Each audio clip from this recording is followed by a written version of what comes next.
All right, you hit it? Okay. Let's begin with a word of prayer. Dear Heavenly Father, we thank you again for this opportunity we have just to meet together, study your creation. We thank you that we can understand math. We thank you, again, Lord, that you love us so much that you sent your Son to die for us. We thank you that he changes the course of human history and that if we accept him into our hearts, he can forgive our sins and we can live with his righteousness rather than our own, Lord. We thank you for that. Just pray, be with us today. Help us to glorify you, what we do here. In my prayer, Lord Jesus. Amen. All right, so quadratic forms. What is a quadratic form?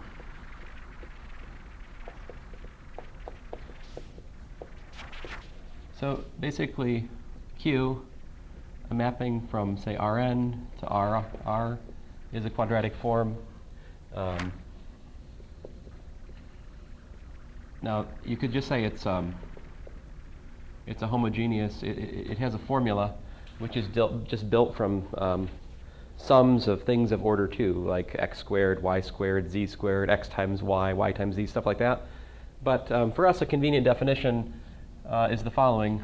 If there exists some matrix A in Rn by n such that A transpose is equal to A and Q of x is equal to what? It's equal to x transpose A x for all x in Rn. Some people would take that to be a proposition. It's not a hard proposition to prove if you take the primary definition as being that it has a formula which is built from a homogeneous polynomial of order 2. Now, so some examples before I get carried away.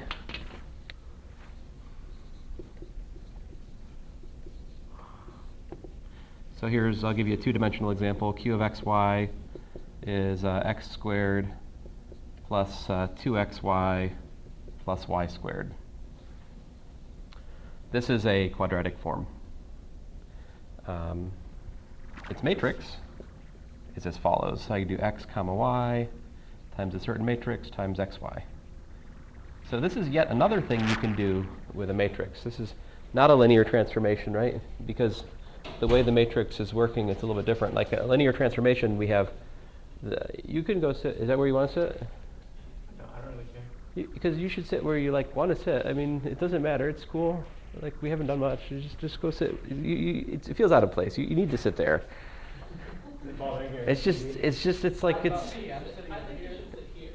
Don't listen to him. We don't know what's that. I'm not sure what that is, but let's just stay away from that. So has Joe even suggested that you make one of your variables 7 yet? No, we have not got to 7 yet. Okay, good. So You beat him to it.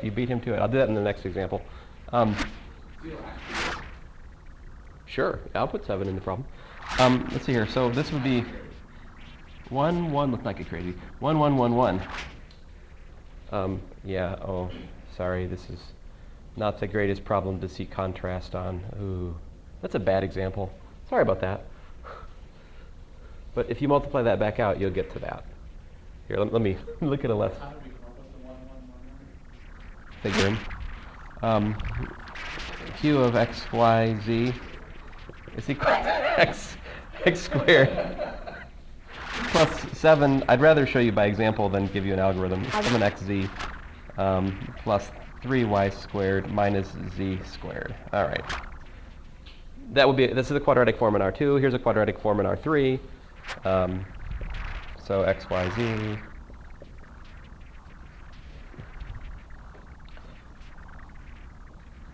Now, I will say this, Bradley. I mean, if I wanted to, I could have done this. In terms of just formulas, I could have done this. But then I would say that's not symmetric. That's not the presentation I want. I'm going to insist that we write the formula for the quadratic form with a symmetric matrix. Indeed, it can always be written as a symmetric matrix. For us, that's part of the definition, but you could prove that that's generally true. If you started with something like this being the primordial, what's a quadratic form? You can always write it in terms of a symmetric matrix. Hey, I think we just found a homework problem. Okay, so here, the 1 goes with the x squared. So that's Let me just see. 7xz So xz is like this, so I have to do 7 halves. And 7 halves. Making this 7. The 3y squared, well that's easier to understand. That's the diagonal. That goes here. And the z squared, that minus 1 goes here. And then there are other terms of other types. Like there's no xy term, there's no yz term. The xy and the yz term would fill in for x are 0. Wait.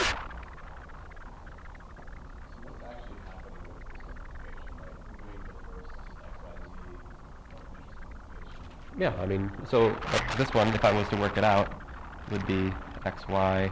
Okay, so then this matrix multiplication gives me x plus y, right? And this multiplication also gives me x plus y.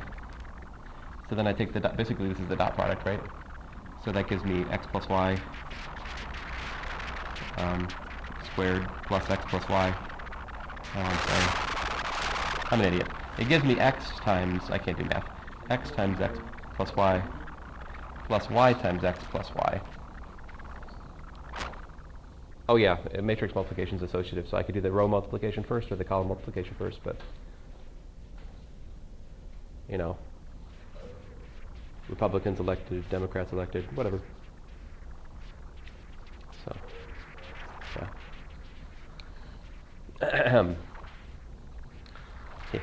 Unless it's a Republican in name only, of course. And then that would be a game changer. Oh, I'm sorry, I shouldn't have erased that, but I did. So, okay, so what's the basic property of quadratic form? Here's a little theorem for you. If Sn minus 1 is equal to x in Rn such that the norm of x is equal to 1. In other words, this is the unit n minus 1 sphere. So this is the unit circle in R2, it's the unit sphere in R3, et cetera, then Q, a quadratic form, is completely determined, completely fixed, if you will, by its values on Sn. Sn minus 1, in the following sense. In particular, I have that Q of, let's say, well, let me use some notation to make this easier. If V is equal to V hat, right, where the norm of V hat is equal to 1. So let me use the usual physics notation for vector of magnitude and direction. All right, remember? So with this notation, I have Q of V vector, it's just equal to V squared times Q of V hat.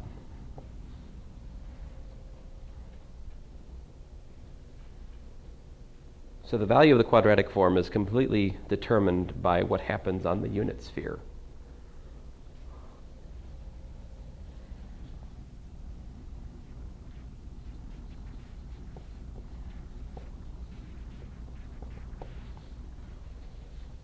How would we prove this?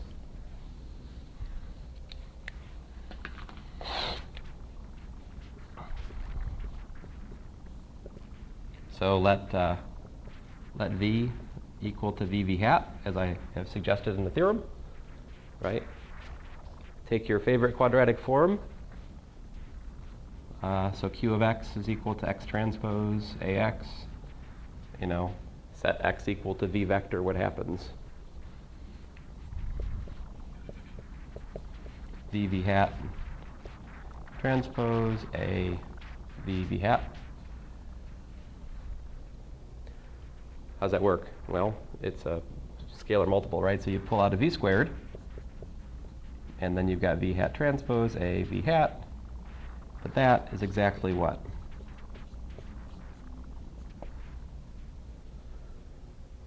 So as you can see, the formula allows you to pull out, it's not homogeneous, right? Quadratic form is not a linear transformation. It's built from a matrix, but it's not a linear transformation.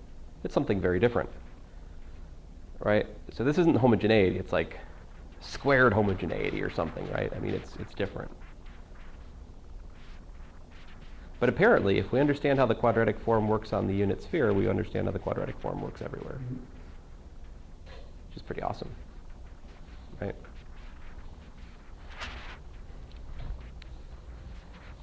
Okay. And So there are some important definitions that I should settle here before we go any further. Definition: if q of x is greater than 0 for x not equal to 0. Oh, sorry, this marker's stupid.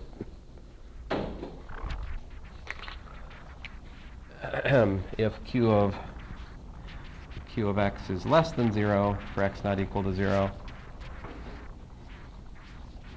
then what are these called? So I'm talking about a quadratic form, obviously, right? Then, so let's do some name calling. If it's always positive, it's said to be positive definite, right?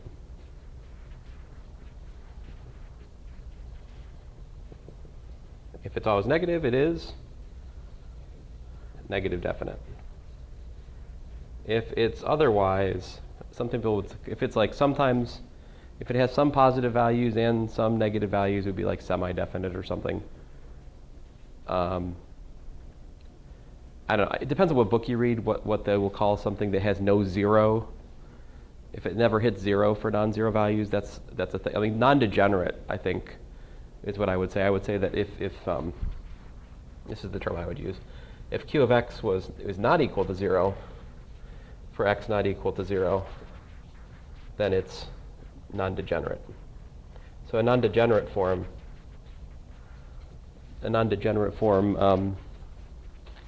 it could be positive, it could be negative some places, but the only place it'll be 0 is 0. develop. More generally, you're going to have a quadratic form which has some positive, some negative, and some 0 values. All right. Other than, I mean, it's always 0, 0. That we're stuck with. Okay, so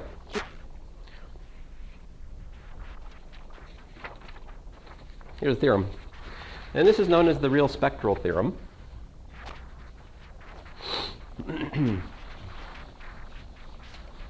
me state it over here.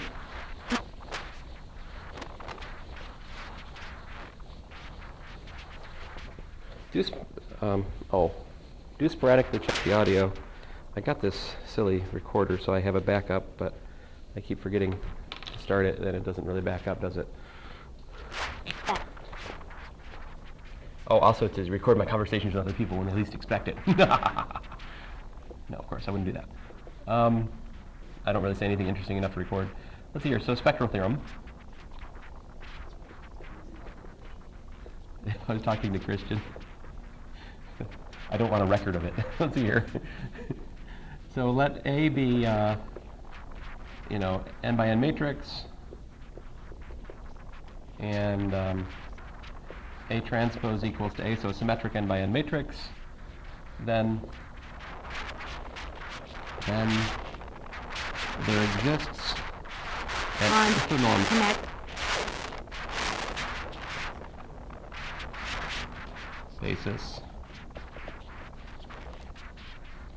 v1, v2, vn of Rn, and numbers, real numbers, lambda 1, lambda 2, lambda n, such that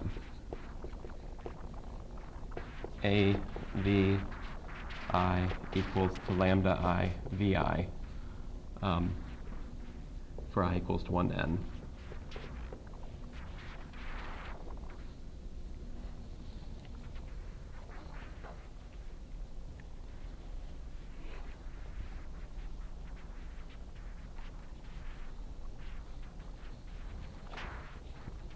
Stay.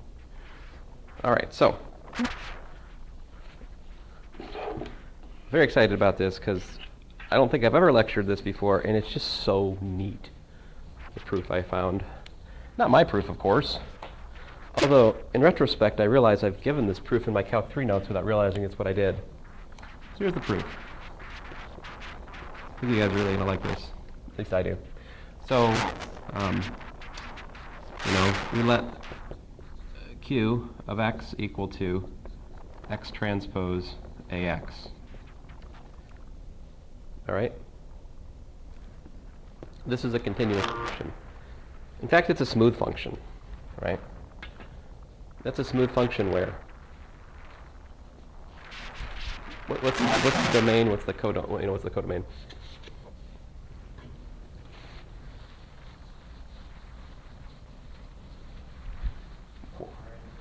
From Rn to R, right? It's a real valued function from Rn.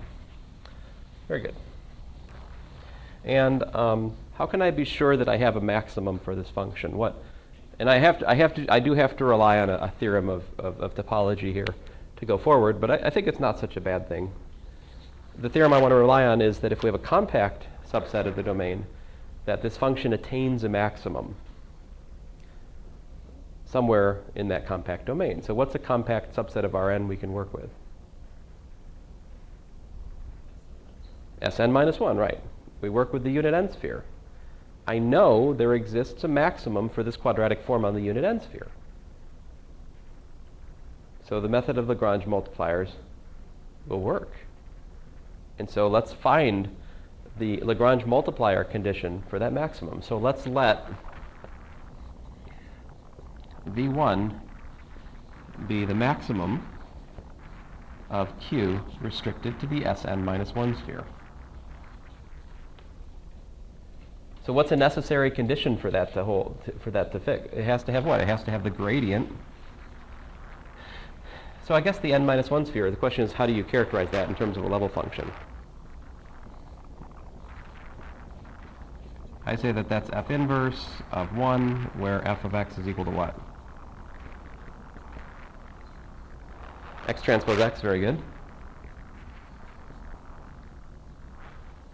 All right, so the condition that I want is that the gradient of q, which is my objective function, is equal to lambda, right, times the gradient of f. Now, is that right? Is this the right? I mean, think about the dimensionality of the Lagrange multiplier problem here. We have a surface of dimension n minus 1, right? It's an n minus 1 sphere. There's only a normal direction, right? So one multiplier does it here. So let's go ahead and calculate these gradients carefully. So what's the gradient of q? Well, tell you what, I'll start out with the easy part. I'm going to start out with the gradient of f. That's really the gradient of what? x1 squared plus x2 squared plus xn squared, right? And what is that equal to? Yeah, 2x2, 2xn. Of course, we can rewrite that as what? Just 2x.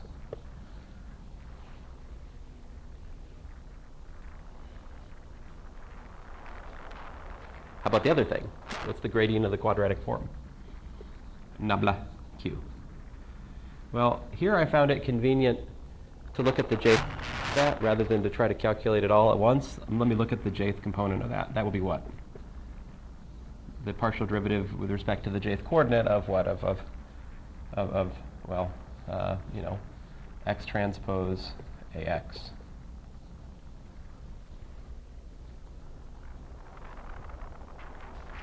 But that's still not quite accurate. It's actually the what? It's the jth coordinate of that as well, right? Oh, I'm sorry. I'm an idiot. That's just, duh. No, I don't need that. It's a real number. There's no indice on that, right? So, what's this formula? Well, I can rewrite it. This is really partial j of what? It's the sum, let's say over k and l of what? xk, akl, xl.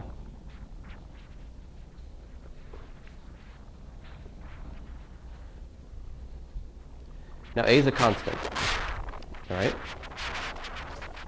It's a matrix of constants, so you can do this partial differentiation, right? You need a product rule, am I right? I mean, no, I'm right. So follow me here. So this is partial J xk, parentheses AKL, XL, plus xk, AKL, partial J XL.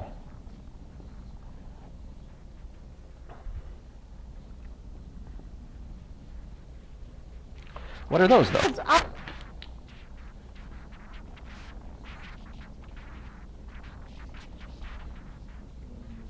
Yeah, it's Kronecker delta JK. And over here, you got yourself a Kronecker delta JL. And with that, this marker dies. Oh well. I tried. Okay, so then how's it simplify? Well, go ahead. We have the sum over, let's say, K. Well, let's say it's the first one, sum over L of A. What do I got here? J is, so JL XL plus the sum over K of XK AKJ. You notice that the row index becomes J on the one term and the column index becomes J on the other term because the product rule picks up on either the row vector or the column vector. But then you can combine these, right? Why? What do we assume about A? A is symmetric.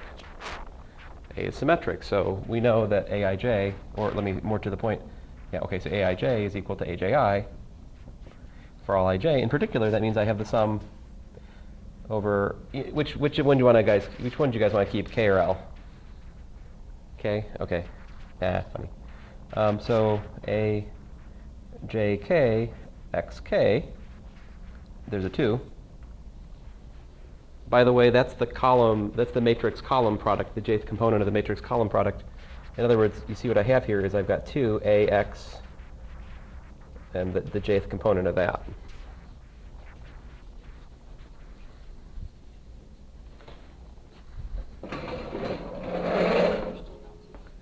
Still bouncy? Okay, we can see it. Just making sure I can see. So to summarize, what does this give us? It gives us that the gradient of Q is equal to 2AX.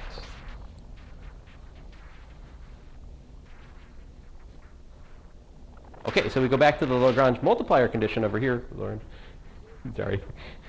What's this give us then? This tells us that, what? It tells us that 2AX is equal to lambda That's why AX. The necessary condition for the maximum.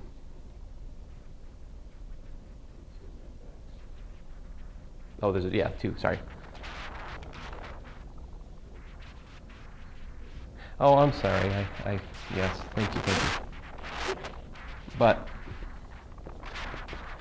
so we set x equals to v1 for the actual maximum, and we obtain that a times v1 is equal to, and then let's just label the lambda 1, because we're going to have more of them, lambda 1 v1. incarnation. The first one.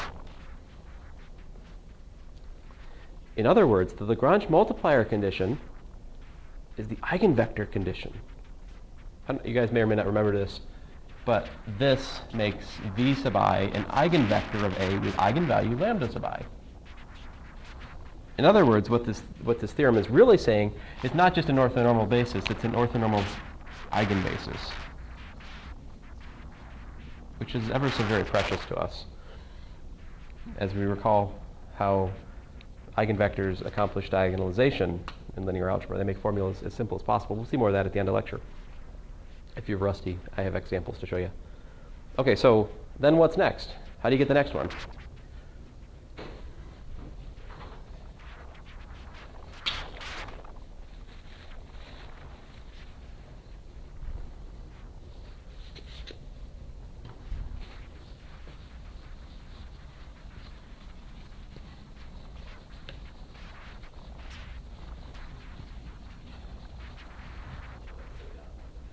Go down, exactly. Go down one dimension is exactly what we do. Okay, yeah. So consider, let's see here. Let's let S, we can call it S. I'm going to denote it Sn minus 2. Maybe I should just call it, maybe put a tilde on that since that may be something else. And let's call that's Sn minus 1 intersect with the perp of V1. Let me give you what this looks like in 3 dimensions. So just, 3-dimensional caveat here. So here's the 2 sphere, right? And so maybe we just found, let's just for the sake of convenience of my drawing, let's say that V1 points straight up, right? The perp to V1 is a subspace of R3.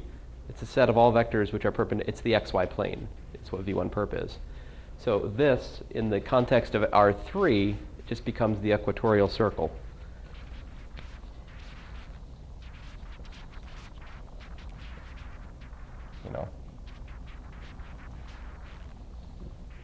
It's still a compact domain, right?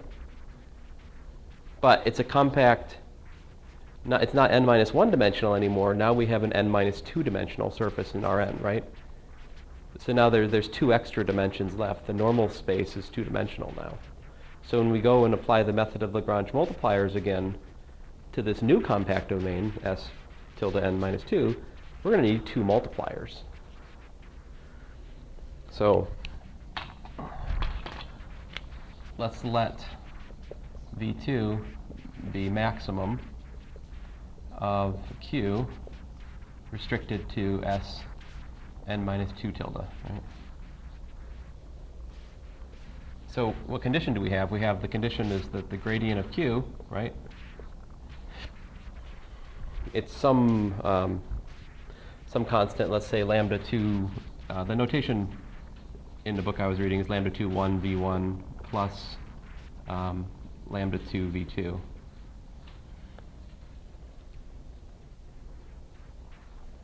Why did I write lambda 2 1 V1? And lambda V1, these are just constants. The lambdas are just constants, okay? It's notation.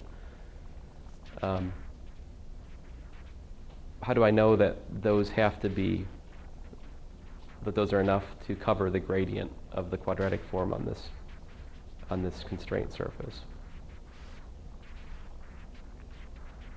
The constraint surface, the S n minus 2 tilde,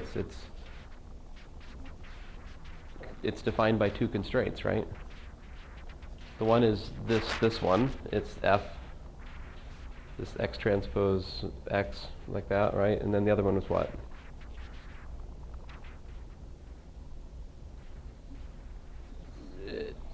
Yeah, this is V1. It's the perp to V1, right? So what's the normal to this constraint surface? It's just V1. So these are the normals to the. This gives you a basis for the normal space to that space. So then what does this give us? Well, this gives us what? Same calculation. What is this? This is 2ax, right? 2ax. And so 2ax is equal to some constant. I guess I should put. No, it's fine.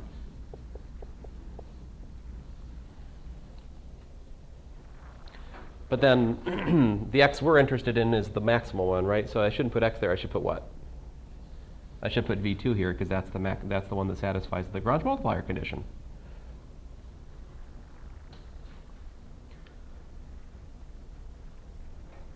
Now what's the next step is to take the dot product of this equation with, say, V1. What do you get?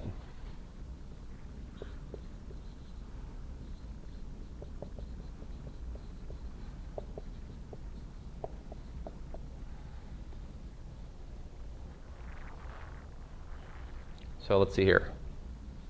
On the one hand, we get what? V1 is, notice that V1 dot V2 is equal to 0 by construction, right? That's one thing we have. So we have 2a V2 parentheses. dot v1 is equal to lambda 2, 1 v1 dot v1 plus lambda 2 v2 dot v1, right?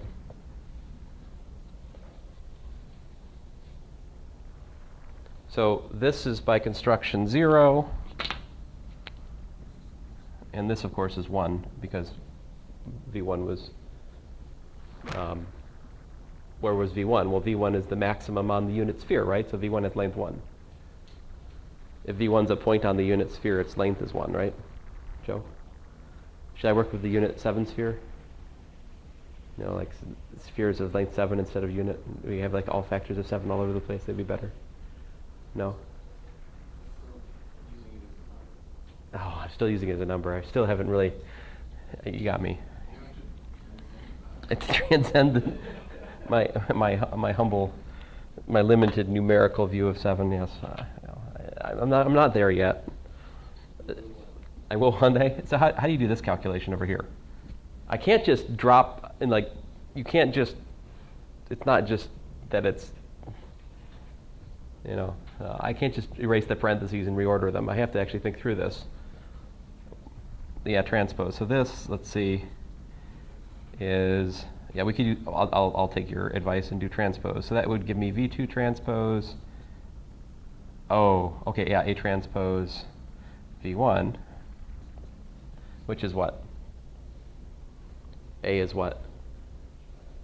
A is symmetric, right? So I can erase the transpose, right? And then what? Yeah, so I get V2 transpose lambda 1 V1, pull the lambda out, and I've got V2 dot V1, which is 0. So what's all this tell us?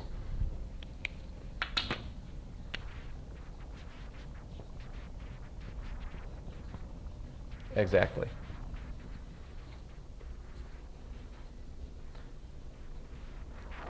So what did we actually just get then?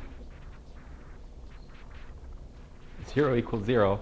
Ultimately, yes, that's true. Not really the take-home message of this calculation, but true. No, what I would point out to you is if you go back up to here, you've got that AV2 is equal to lambda 2 V2.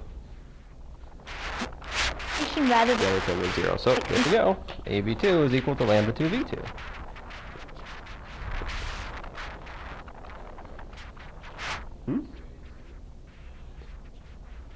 Yeah. Yeah, I needed 2 on both sides. Yeah, fair enough. Yeah. Sorry. Yeah, I should do that. And here, too. Although I've already lost it down here, so. 2 is equal to 1 for this calculation. You guys can follow along, right? Sorry, it's my theoretical physics education where pi's and 2's and 3's, whatever. You got the idea. Fine. Okay, so then what? What's the next step?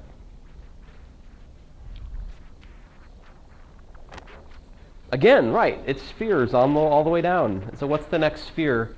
What would SN, so if this is, if this is like the V2 in my picture, then the next thing you do would be Sn minus 3 tilde in my silly notation of the moment, which would be Sn minus 2 tilde intersect with the perp of the last thing you found.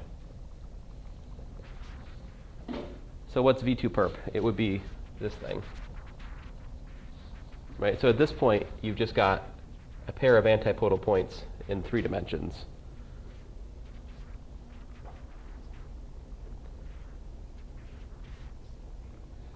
And so that's the maximum value. I mean, either one will give you the same value, right? Because by the way, Q of x is equal to Q of minus x. So. And that's V3 and R3. So you just keep doing this, and you can keep doing it. And so you produce an orthonormal eigenbasis for a real symmetric matrix. It's actually the method of Lagrange multipliers. I like this because the next step would have 3 multipliers, right? The step after that, you'd have 4 multipliers. And you keep adding multipliers until you get to as many as you possibly can have, right? If you look at a curve in n dimensions, the normal space is n minus 1 dimensional. At the end of this argument, you have all the you have n minus 1 multipliers added with like v1, v2, v3, da, da, da, all the way to vn minus 1 with lambdas. And then you can repeat this argument for every multiplier except for the last one. You get 0 because of the perpendicularity that's built into these intersecting every time. There is a slightly more careful version of this on page 147 to 148, I think, of Edwards. You can look there, although I think what I did today is slightly clearer in some sense. But he also has that picture, roughly speaking. And I'm very happy about this proof, because what I have found in linear algebra texts is not as clear. And ultimately, so in the linear algebra I taught last year, I think we discovered a proof of this that was born of complexifying the problem. When you complexify the problem, then you have a characteristic equation, which you can allow for complex eigenvalues. Since it's an nth order polynomial, the fundamental theorem of algebra gives you the existence of a solution to the polynomial of nth order. That gives you one eigenvector, and then you just bootstrap your way up from there. So the fundamental technical thing at the base of all that argument is the fundamental theorem of algebra. The fundamental technical, phone a friend here at the start of this is this idea that you the extreme value theorem for a compact domain. So I mean, this is a deep theorem of linear algebra. This is not one of the easy things to prove, I think. So who cares? What do you, when you have it, what's it good for? Is really the question then, right? So hopefully I haven't used up all the time. Oh, phew. Okay, good. Phew. All right, so let me, if you don't mind, I'm going to get out the projector here because I don't want to, I just want to look at these things with you. I don't want to write them out.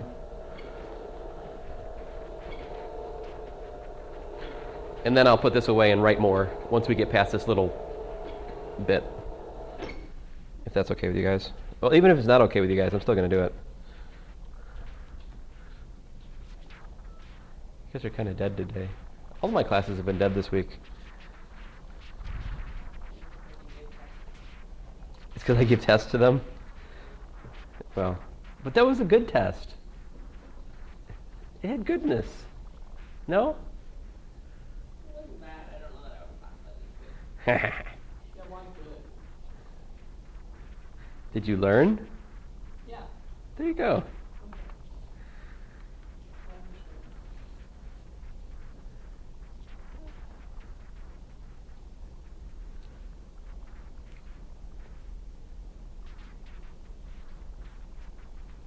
So let's see here. Oh, funny you can't see it until I connect the wire.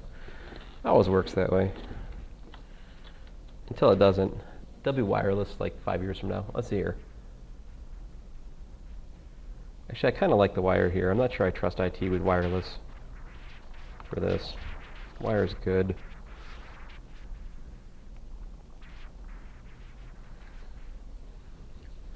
Okay, so my starting point was a little bit twisted last time when I tried to derive the multivariate power series. So my starting point should have been, so I'm just going to show you the derivation for two variables. If you understand the derivation for two variables, it's pretty easy to see how to do it for n, right? So I'm trying to find the multivariate power, like the Taylor's theorem for functions of two variables is what I'm looking for. So what I'm going to do is I'm going to feed this path, which is, it's at a, b, and it has direction vector h1, h2. So if I feed this into a function of two variables, then for fixed a, b, h1, and h2, I just have a function of t, right? So I have a function of one variable. I have a function from r to r, and then I can use the single variable Taylor expansion, right, to sort of guide our work. Notice that phi of 0 is AB, and phi prime of t is h1, h2. That's also phi prime of 0, all right? And we're going to apply the ordinary Taylor's theorem to G, which is f composed with phi. So first of all, differentiate G prime of t. That's differentiating f composed with phi. But by the chain rule, that's f prime of phi of t times phi prime of t. But that, of course, is the gradient of f evaluated at phi of t, dotted with that. But by the way, that's h1f of x at this stuff plus h2f of y at that stuff. If I plug in if I plug in 0, I get h1f of xab plus h2f of yab. Differentiate again. Differentiate again, what do you get?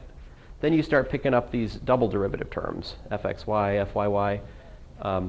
So I have to do the, when you look at the formula for g prime of t up here, you notice that I've got an fx term, I've got an fy term, so that's why I pick up these two. I get a chain rule for this, I get a chain rule for that, so I get the gradient of fx here, I get the gradient of fy there. That's how I pick up like xx and yy, but I also pick up xy in both terms, so I get two of them, right? If you think about the, so you pick up twice of the mixed derivative term. Okay, and then what you do is, well, Taylor's theorem, right, says that g of t, or g of 0 plus t, is g of 0 plus t times g prime of 0 plus 1/2 g prime prime of 0, and so forth and so on, right? So plugging in the calculation we just did and evaluating at 0, out pops this lovely thing, all right? And then, okay, so there's this pesky t that's kind of an artifact of our calculation. So you set t equals to 1, bam, that's the multivariate power series expansion. So I just set t equals to 1 here, then that gives me f of a plus h1, b plus h2 is f of ab plus this term plus that term. You should recognize the first three things as essentially the equation for it's a funny way of writing the tangent plane. You could think of h1 and h2 as being parameters in the tangent plane or something like that. If I rewrite this in terms of the substitution, h1 is x minus a and h2 is y minus b, you'll recognize the formula more, probably. So with that substitution, replacing h1 with x minus a and h2 with y minus b, I've got f of ab, x minus a times fx, y minus b times fy. Do you recognize these? This is the equation for the tangent plane. If you set that equal to z, tangent plane. Here's the next best thing. This is the quadratic approximation to the graph, the Hessian, as I called it. And that is a quadratic form. And so it is, it falls prey to all the analysis that we have covered so far today, right? In particular, I can find an eigenbasis for the quadratic form, which makes the formula really, really nice. All right, that's what I can do. Any questions? So if you keep going, with this derivation, you'll end up with something like this: sum n equals 0 to infinity, sum from I1 to In, 1 over n factorial, the nth derivative of f at these partial derivatives times that product. So this is the full-blown multivariate power series expansion in two variables. If you can do it for 2, you can do it for n. Oh, here's an awful example. I actually calculated the multivariate power series expansion for cosine of xy out to 4th order. There's your partial derivatives to 4th order, and I plug them in, and you mostly get 0, and these terms survive. How should you actually calculate the multivariate expansion for cosine of xy, though? Should you use Taylor's theorem? Hey, here's a question. In calculus 2, when you're finding the power series expansion of a function, should you use Taylor's theorem? The answer is almost categorically no, unless you have to. What do you do? What should you do? Substitutions, right? You use results that you already know, the Maclaurin series for the known functions, sine, cosine, exponential, or the geometric steps calculations. If you reinvent the wheel, I mean, these actually manifest calculation of a Taylor series that involved monstrosity, as I'm showing you here, just the same. I mean, if I want to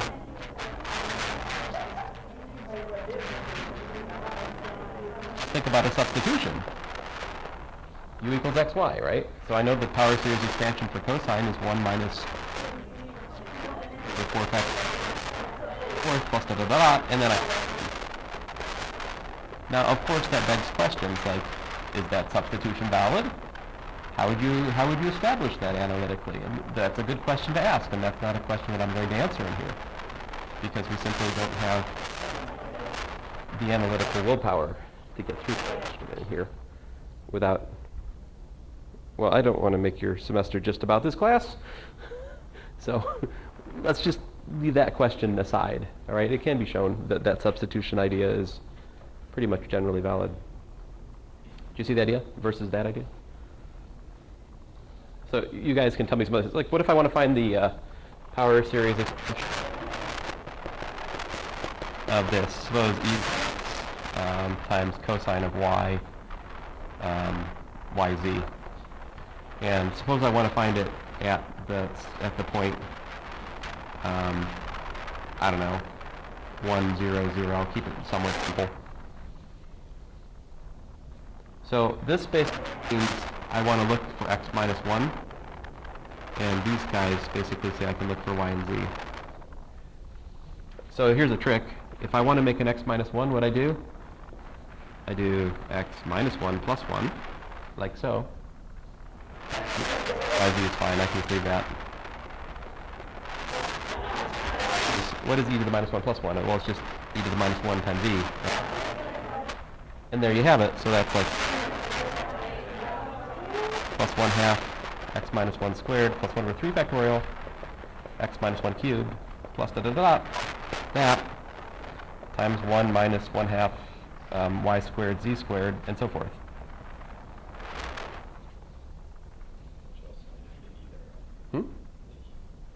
Oh, sorry. E. And then you can multiply this out, right? And you got what, like e? What's the linear terms? E. Yeah, e times. What else? That's it for the linear terms, right? How about the quadratic terms? What do you got for quadratic terms?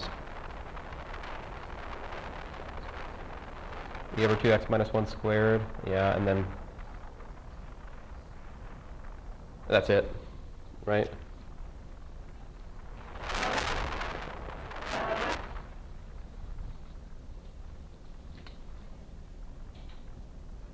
So from this expression alone, I can tell you about the point 1, 0, 0. I can tell you how it's behaving geometrically, to second order, just from this expression. For example, I can immediately tell you it's not a critical point. The gradient is not 0. In fact, the gradient is going to be e 0, 0. See, because this right here, the meaning of that is fx at 1, 0, 0. I haven't even so much as thought about differentiating the function. I could, it wouldn't be that hard, right? But I don't need, I mean, if I calculate the multivariate power series expansion, from that expansion's coefficients, you can read off derivatives. This is an incredible observation once you've made it. It's very powerful. The Hessian here is not, it's a degenerate Hessian. If I was to write, this is the right? So it's something like the matrix of it is just e over 2 and then zeros, yeah.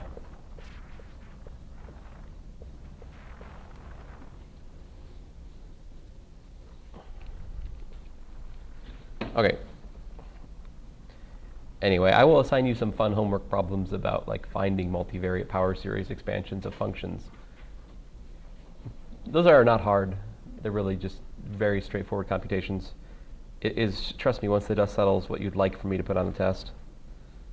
It's not bad. I do give you guys a page of notes in here for the test, by the way, because to do otherwise would be just not nice. Complex, on the other hand, I think you can understand. I mean, I want you to understand the story, so it's kind of a different ballgame in there. If I give you guys a page of notes in complex, then there are lots of easy questions I just can't answer. I can't ask anymore. And you're like, well, you didn't ask any easy questions on tests, so I don't see what you're talking about anyway, but fine, you got me there. I could have asked some easy questions, though. It could have happened, right? I mean,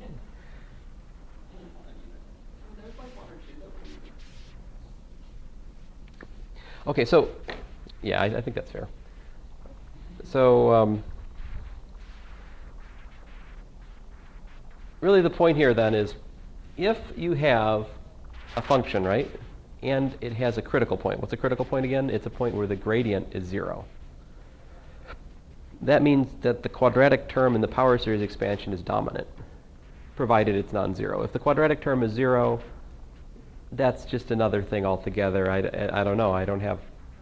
I can say you can kind of look at the power series expansion and do some direct sort of back of the envelope analysis, but that's all I got for you.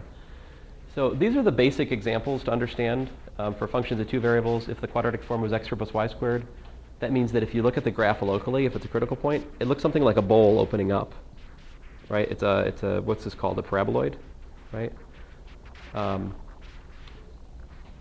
And so if that was the quadratic form, you'd expect a minimum at the point, right?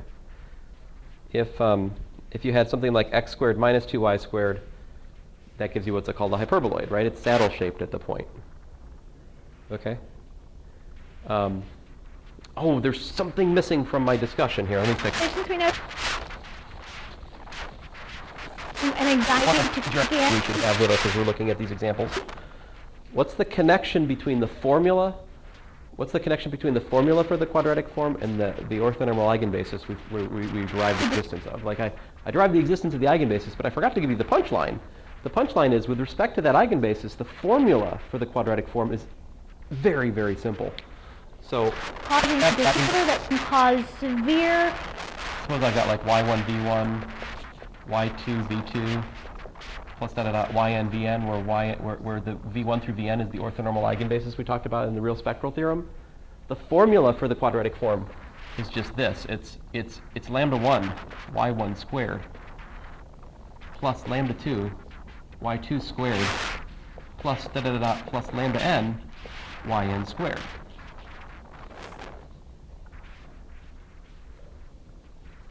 You can easily derive this from the conditions that we had earlier. It's not, this is a simple thing to derive. Just make a nice, friendly homework problem. I'll make it a homework problem.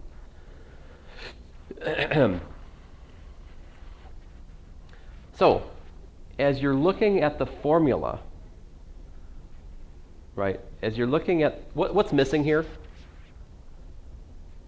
Notice that there's no like ya, yi, yj for I not equal to j term, right? So this formula is what I would call, this is complete, in some sense it's completely decoupled. That may be a slight misuse of that term, but decoupled. There's, well, that's not quite the right use of the word decoupled. I take it back, fine. Reminds me of decoupling, but equations are coupled if they involve more than one variable, right? So decoupling equations means like you have n equations and n variables. You can like rewrite them in such a way that each equation involves just one variable. That's decoupling. This is kind of like that, but it's not that, right? But the point is, if you have a quadratic form and its formula is like this, you can read the eigenvalues for the form straight up off the coefficients. So going back here, this first example, what are the eigenvalues of this quadratic form? 1 and 1. Of course, the matrix for the quadratic form is just the identity matrix, so it's not surprising that the eigenvalues are 1 and 1, because it's diagonal. For this one, the eigenvalues are 1 and minus 2, right? For my next example, the eigenvalue is what? 3 and 0, right? This is a degenerate quadratic form. It's not saddle-shaped. It's not like a paraboloid that opens up or down. It's a cylinder locally. It's like a trough. Now, if you actually look at the full-blown thing, it may still be a min or max, because there can also be third-order corrections, which can take it away from being strictly a cylinder at the point, right? So basically, if one of the eigenvalues is 0, you can't really make a conclusion about the local nature of the function. Is the bottom line. Only in the case that all of the eigenvalues are non-zero do I get a for certain kind of second derivative test. Do you see what the second derivative test is? Can you see it? You take a critical point, you look at the Hessian, you calculate the eigenvalues of the Hessian. If all the eigenvalues are positive, that means that it's like opening up there. So it's a local minimum. If all of the eigenvalues are negative, it's a local maximum because it's like opening down. If some are positive and some are negative, it's neither a max nor a min. It's some kind of multidimensional saddle. Now it's easy to see that from these simple formulas, right? But when you've got something like q of xy is equal to 4xy, it's like, is the origin a min or a max there? I don't know, but I can calculate it pretty easily. If this is the, if that's the quadratic form, if I want to understand what that behaves like, well, this has matrix 0, 2, 2, 0, like that, right? So I can calculate the eigenvalues, which is lambda squared minus 4, and I get lambda minus 2 times lambda plus 2, which gives me lambda 1 equals to 2, and lambda 2 equals to minus 2. So yeah, if something like this appears as the Hessian for a function at a critical point, it's saddle-shaped at that point, because one of the eigenvalues is positive, one of them is negative.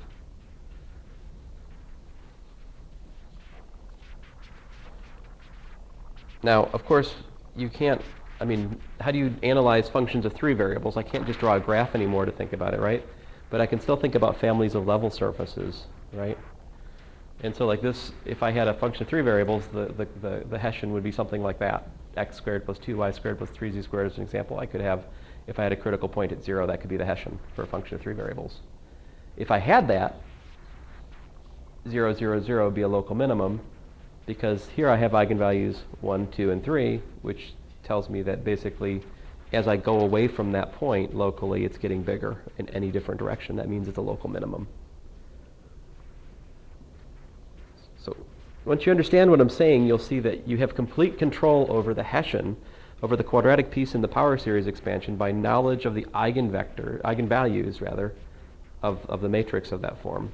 And so if we have a critical point, we can analyze the eigenvalues of the Hessian's matrix that completely tells you the local behavior of the function. Again, with the caveat, if one of them's 0, well, I don't know what to say.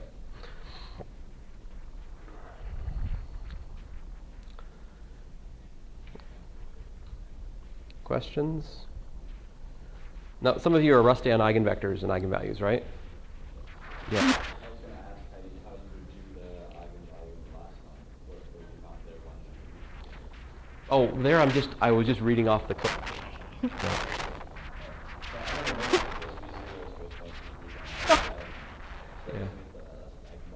Yeah, and the eigenvectors are just the standard basis in that case. The harder question is when the matrix is more complicated, how do you find eigenvalues and eigenvectors, right? That's a question that we should look at a little bit.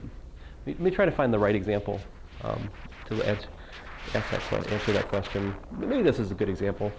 Suppose you had a Hessian matrix. It was like you ended up with a matrix 3, 1, 3, 1. You want to find the eigenvalues and eigenvectors for this matrix. Although this isn't a terribly good example for a Hessian, why?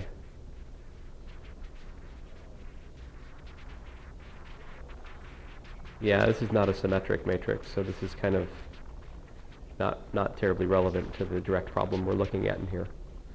But the calculation of eigenvalues and eigenvectors is the same whether it's symmetric or not, so it's kind of not a bad example either for that question.